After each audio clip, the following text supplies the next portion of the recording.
Morning, শুভ সকাল বন্ধুরা। Welcome to my channel day with Srabanti. আশা করি তোমরা সকলেই খুব ভালো আছো, সুস্থ আছো, আমরাও ভালো আছি। আবার হাজির হয়ে গেলাম একটা নতুন ব্লগের সাথে, নতুন দিনের সাথে।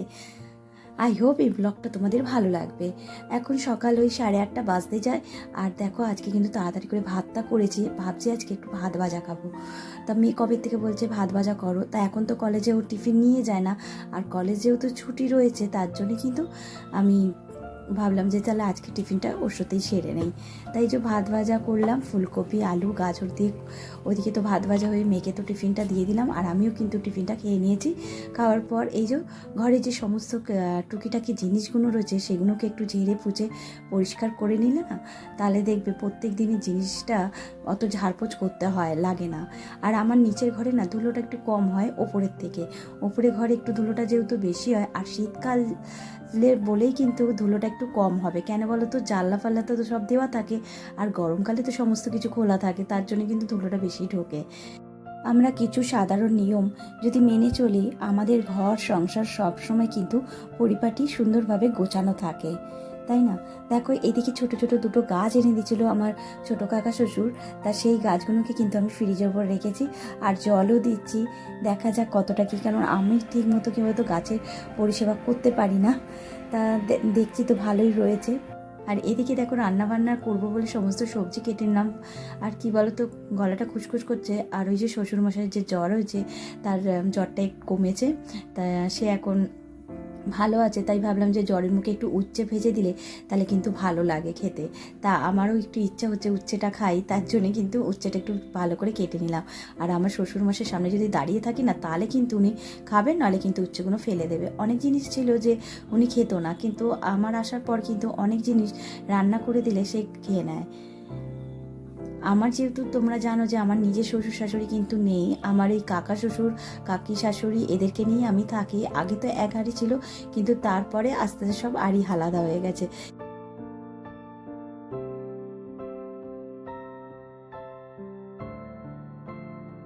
আমার খুব আফসোস হয় যে আমার নিজের শ্বশুর শাশুড়ি নেই। হয়তো বলবে থাকলে বুঝতে পারতে, কিন্তু এটা পুরোপুরি ভুল, এটা আমি কাউকে বোঝাতেও পারি না। কিন্তু আমার যদি থাকতো, আমি মনে ভাবতাম সে আমার থাকতো, তার সাথে দুটো কথা বলতাম। হ্যাঁ, এক জায়গায় থাকতে গেলে তো একটু খুঁটিনাটি লাগে, কিন্তু তবুও আসলে কী বলতো, ছোটোবেলার থেকে মানে যখন থেকে আমি কাজে ঢুকেছি, তখন যেন না আমাদের কাজের ওখানে মানে পার্লারে শাশুড়ি বৌমা আসতো, সেই মিলটা সবসময় দেখো এক জায়গায় থাকলে যে খুঁটিনাটি লাগবে না তা নয়। কিন্তু আমার যেই শাশুড়ি রয়েছে, শ্বশুররা রয়েছে, আমি কোনো সময় বলবো না যে আমার শ্বশুরদের সাথে কিন্তু ভালো বন্ডিং। আর শাশুড়ির সাথে বন্ডিং বলবো কি, তারা ঠিক মানে হয়তো মানে বলি না সবাই সমান হয় না, তা সেই রকম হয়তো এখন দেখো অনেকটাই আমাদের বন্ডিং হয়েছে। আস্তে আস্তে কী বলতো, মানুষটা বুঝতে শেখে যে মানুষ যখন কিছু পায় তখন সে বোঝায় না যে কি পেয়েছি, কিন্তু যখন হারিয়ে ফেলে তখন বুঝতে পারে সে যে কি হারিয়ে ফেলেছে, তাই না? আর কাকে হারিয়েছে। তা অনেক বছর আমাদের কথা ছিল না, তারপরে কিন্তু আস্তে আস্তে কথা হয়। আসলে কি বলতো, আমি মানে জয়েন্ট ফ্যামিলি দিয়ে এসেও কিন্তু আমি এমন একটা মানে আমাকে যখন দেখতে গেছিলো, তখন কিন্তু এই পুরো পরিবারটা গেছিলো, আর খুব ভালো লেগেছিলো এই পরিবারটাকে দেখে। কিন্তু ওই যে বলে না, সামনে দিয়ে দেখছো যেটা সেটা সত্যি নয়, পিছনে অনেক গল্প, সেই অবস্থাই হয়েছে জানো তো। তা আমি কিন্তু ওই যে বললাম, আমার মনের মানুষটাকে দেখেছি, মনের মানুষের সঙ্গে আমার মিল হয়েছে বলেই তাকে কিন্তু আমি বিয়ে করেছি। আর এখনও পর্যন্ত সে আমার সাথে থাকে। হয়তো আমার সাপোর্টে হয়তো কোনো কথা কারোর সাথে বলে না, কারণ বড়দের মুখে সে কিন্তু কোনো কথা বলে না, তার জন্য কোনো দুঃখ হয় না। কিন্তু আগে আমি চুপচাপ থাকতাম, কিন্তু এখন কি বলতো, আমি একটু আস্তে আস্তে আমার মেয়ে বড় হতে কিন্তু আমি এখন মুখটাও করি না। কারণ দেখো, সে যদি দুটো কথা বলে, তার উপরে যদি আমিও তার সাথে দুটো কথা বলি, তাহলে তার সাথে আমার সাথে কি তফাৎ থাকবে? হ্যাঁ, কিন্তু অন্যায় প্রোটেস্ট করি জানো, ওই যে চুপ করে থেকে কোনো কথার উত্তর দেই না, এটাই কিন্তু সবচেয়ে বড় আমাদের হাতিয়ার। সে বকছে বকুক না, তার সাথে নাই বা আমি কথা বললাম, নিজের কাজটুকু করে ব্যাস ঘরে চলে আসতাম। আর এখন সেই জায়গায় দাঁড়িয়ে যে আমাদের মিলটা দেখছো, সেই মিলটা কিন্তু চুপ থাকারতেই কারণেই কিন্তু হয়েছে। কথায় আছে না, মাটিতে পড়ে থাকা ধুলো কোনো ক্ষতি করে না ঠিকই, কিন্তু সেই ধুলো যখন চোখে পড়ে তখন কিন্তু খুবই যন্ত্রণা দেয়। ঠিক তেমনি জীবনে কাউকে কখনো তুচ্ছ ও দুর্বল ভেবো না, কারণ ভগবান কার ভাগ্যের চাকা কখন ঘুরিয়ে দেবে আমরা কিন্তু কেউ নিজেরাই জানি না। দেখো, কথা বলতে বলতে কিন্তু আমি সন্ধে গড়িয়ে গিয়ে রাত্রি হয়ে গেছে। এখন কটা বাজে জানো? এখন ঘড়িতে 10:30 বাজতে যায়। এর সামনে পরীক্ষা আছে, তার জন্য বললো যে না মা আমি পড়ি, তুমি যাও, বাবা তো আছে, কর্তামশাই ঘরে রয়েছে। আর দেখো রাস্তায় কিন্তু প্রচুর লোক, অনেক লোক। এই লোক কিন্তু অনেক তাড়াতাড়ি এসে কিন্তু জায়গা নিয়ে দাঁড়িয়ে থাকে দেখার জন্য এই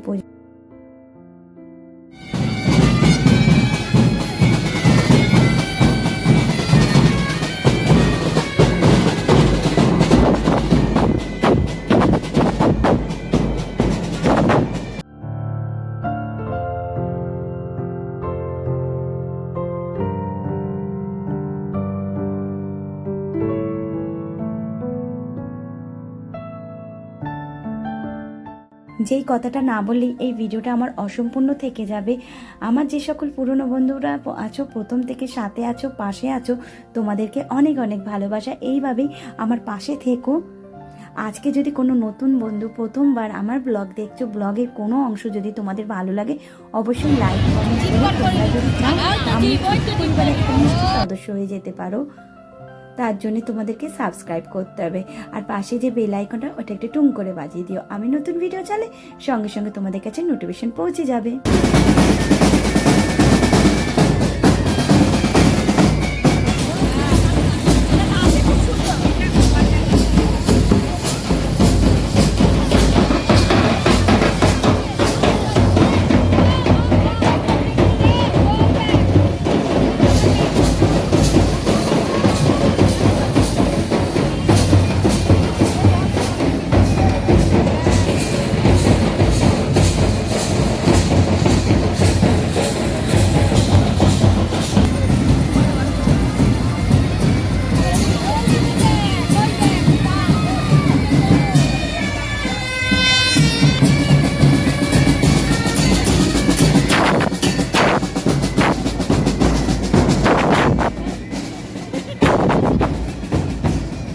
এতক্ষণ যারা ধৈর্য সহকারে আমার ব্লগটা দেখেছো, প্লিজ লাইক করতে যদি ভুলে যাও এটা লাইক করে দিও। তোমাদের একটা লাইক আমার পরবর্তীকালের ভিডিও বানাতে অনেকটা আমাকে মোটিভেট করে। ওটা কেমন লাগলো অবশ্যই কিন্তু কমেন্টে জানিও।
বন্ধুরা, এখানেই আমি ভিডিও শেষ করব। তোমরা ভালো থেকো, সুস্থ থেকো, সাবধানে থেকো। আবার হাজির হবো একটা নতুন দিনের সাথে, নতুন ব্লগের সঙ্গে। টাটা।